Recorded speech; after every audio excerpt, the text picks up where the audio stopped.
text, I read that he is a messenger of the Lord, having been called to him personally to perform this weighty duty, which has been so amazingly fruitful for the past 2,000 years. This is his one claim to the authority of writing a letter of doctrine, and it is with this authority that he thus writes. After this, he notes that his apostleship is by the will of God. We saw that in Acts chapter 9. Jesus Christ came and, revealed himself to him. He told Ananias, here is what he's going to do. And then Paul writes about how he got his doctrine, where it came from. Not just his doctrine as a Pharisee, but of the New Testament doctrine. The Lord showing him from the Old Testament all the things that point to him as the Messiah of Israel and the Christ of the nations. So, it's by the will of God. This is the same phrase that he uses in 1 Corinthians, 2 Corinthians, Ephesians, and Colossians. It is what further defines his calling and which affirms his authority. It is by the will of God.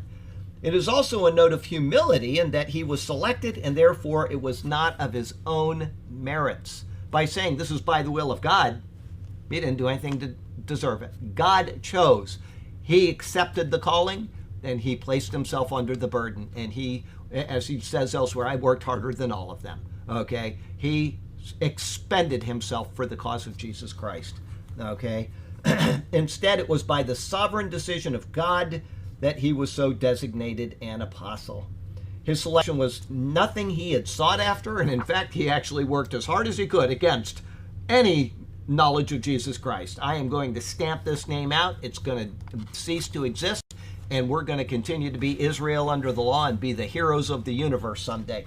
Didn't happen that way, okay? His selection was nothing. Wait a minute. Yes, by the sovereign will of God, it was nothing he sought after, and it was entirely unmerited. He had no, as a matter of fact, when you're fighting against Jesus and he has to come and say, why are you fighting against me?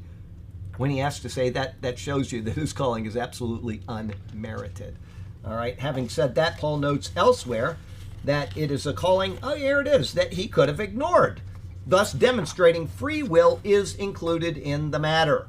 That is found in Acts 26, verse 19, where he says that he was not disobedient to the heavenly vision. The implication is that he could have been disobedient to the heavenly vision. He could have said, you know what, I've had, too much sun today.